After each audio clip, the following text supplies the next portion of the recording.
मुलायम सिंह यादव जी ने कहा था कि अगर ये बिल आएगा तो सिर्फ जो अर्बन महिलाएं हैं वही पार्लियामेंट में आएगी और उसके करके जो है सीटियां और तालियां बजाने की जैसे जो है पुरुष काम करेंगे, उनको कौन संभालेगा? ऐसी इनकी मानसिकता है बेटियों के लिए। मणिपुर की घटना हुई तो कोई भी भारतीय जनता पार्टी के महिला सांसद खड़ी नहीं हुई। जब उत्तराखंड में 19 साल की लड़की को मार दिया गया, अंकिता भंडारी को, तब भारतीय जनता पार्टी की कोई भी महिला सांसद खड़ी नहीं हुई।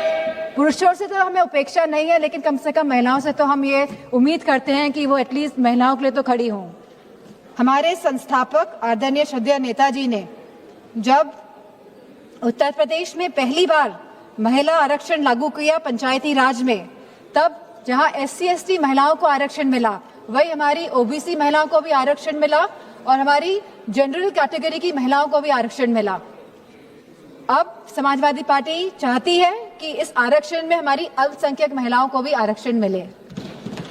आप क्यों आधी आबादी में बंटवारा करना चाहते हैं? आप क्यों नहीं चाहते हैं कि महिलाएं आगे बढ़े, हर वर्ग की, हर समाज की, हर धर्म की महिलाएं आगे बढ़े?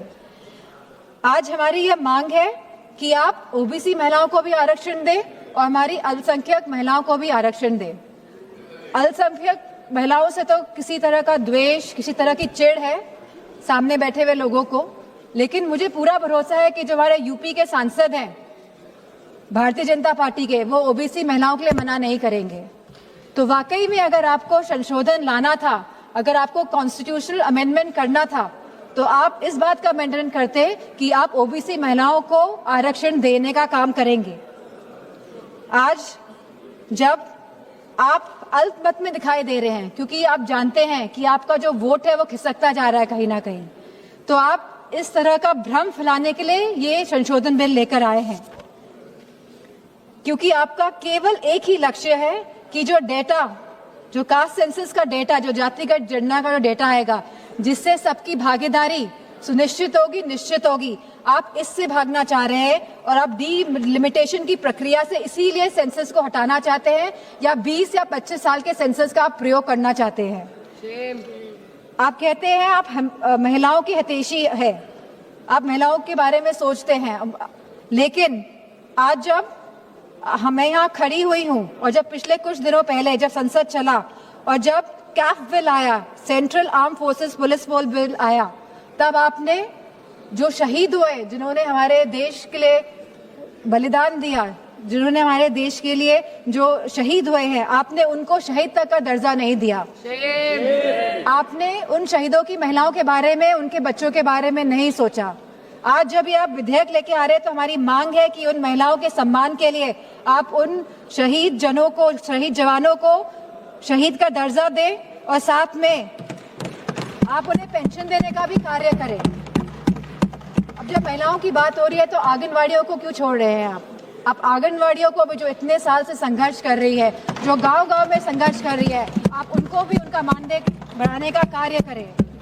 जहां आप वाकई में चाहते हैं अगर महिलाएं सशक्त बने, तो आप उनकी शिक्षा में ध्यान दीजिए। अध्यक्ष महोदय, यूपी में तो गांव-गांव में स्कूल बंद किए जा रहे हैं, प्राइमरी स्कूल्स को बंद किया जा रहा है बिना कुछ सोचे, बिना कुछ समझे। और स्वास्थ्य के जो हालात हैं और जो पोषण की जो व्यवस्था है उत्तर प्रदेश में, मैं समझती हूँ पूरी तरह से उत्तर प्रदेश की व्यवस्था ध्वस्त है। और सुरक्षा और महिलाओं के सम्मान की तो बात क्या ही करी जाए। हमने देखा है जिस तरह हाथरस कांड हुआ, जिस तरह भारतीय जनता पार्टी के जो MLA सेगर जी का जो पूरा कांड हुआ, और लगातार जो उत्तराखंड में कांड हुआ, जब हमारे सांसद ने एक कविता कह दी, तब तो विपक्ष दल की सब सांसदें खड़ी हो गई, उनका विरोध करने लगी, भरपूर तरीके से इन लोगों ने विरोध किया। लेकिन जब मणिपुर की घटना हुई तो कोई भी भारतीय जनता पार्टी के महिला सांसद खड़ी नहीं हुए। जब उत्तराखंड में 19 साल की लड़की को मार दिया गया, अंकिता भंडारी को, तब भारतीय जनता पार्टी की कोई भी महिला सांसद खड़ी नहीं हुई। पुरुषों से तो हमें उपेक्षा नहीं है, लेकिन कम से कम महिलाओं से तो हम ये उम्मीद करते हैं कि वो एटलीस्ट महिलाओं के लिए तो खड़ी हों।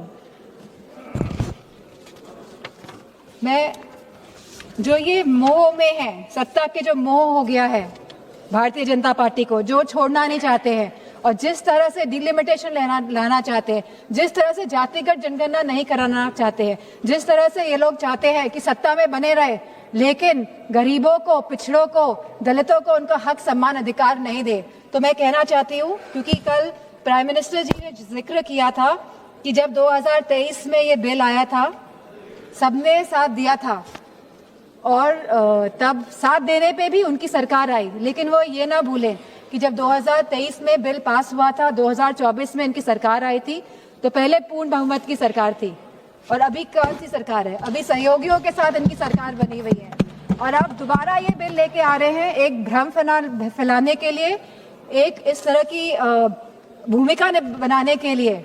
लेकिन अब जब 2029 में जब चुनाव दोबारा आएंगे तो मेरा पूरा मानना है कि भारतीय जनता पार्टी की सरकार जाने वाली है। और गारंटी की बात की जा रही थी कल, गारंटी ये तो समय बताएगा। ये तो गारंटी की बात कर रहे थे। बताइए, आपने गारंटी नहीं दी थी कि आप आय दुगनी करेंगे हमारे किसान भाइयों की? क्या आपने गारंटी नहीं दी थी आप वन पेंशन लेकर आएंगे हमारे नौजवानों के लिए जो शहीद होते हैं? क्या आपने गारंटी नहीं दी थी कि आप 2 करोड़ लोगों को नौकरी देंगे? क्या आपने गारंटी नहीं दी थी कि आप मुफ्त सिलेंडर देंगे? क्या आप यूपी में गारंटी देके नहीं आए थे कि होली और दिवाली में आप महिलाओं को मुफ्त सिलेंडर देने का कार्य करेंगे? क्या वहाँ के आवारा पशुओं को आप उनकी जो समस्या है उसको सुलझाने का काम करेंगे? आपने नोटबंदी में भी गारंटी दी थी कि आप आतंकवाद को खत्म करेंगे।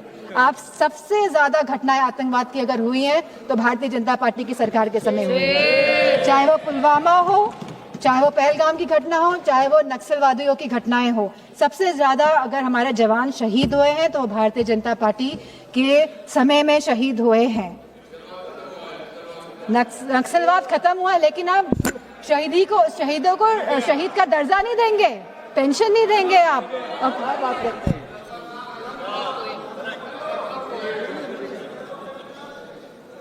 तो मैं केवल ये बात कहना चाहती हूँ कि बचपन में हम सब ने कहानी सुनी थी रेड राइडिंग हुड की, सब बच्चों ने सुनी है, हम आज भी अपने उसको जहन में रखते हैं कि किस तरह एक नन्ही सी बच्ची जो अपनी दादी माँ से मिलने जाती है, बहुत खुशी के साथ वो जाती है, वो जंगल में भटक जाती है, उसे घर पहुँचने में दादी माँ के रात हो जाती है और जब लड़की पहुँचती है तो हम सभी जानते हैं कि दादी माँ तो वहाँ नहीं होती है, लेकिन वहाँ पे कौन होता है, तो ये हम सभी जानते हैं। तो ये जो सरकार है, ये डिलिमिटेशन का जो मुखौटा, जो ये आरक्षण का, महिला आरक्षण का जो मुखौटा पहने हुए है कि हम महिलाओं को आरक्षण देने का कार्य करें, लेकिन वाकई में ये डिलिमिटेशन के प्रयोग से अपने आप को सशक्त करने की बात कर रहे हैं। ये चाहते हैं कि सत्ता में बने रहें, ये नहीं चाहते कि जातिगत जनगणना हो, ये नहीं चाहते कि हमारी दलित, ओबीसी माताओं बहनों को, हमारी अल्पसंख्यक बहनों को आरक्षण मिले, वो आगे बढ़े। इन्हीं शब्दों के साथ मैं अपनी बात को समाप्त करती हूं। जदि आपंक आम भिडी भल लगा तेब आम चैनल को लाइक, शेयर और सब्सक्राइब करने को जमा भी भूलु नहीं।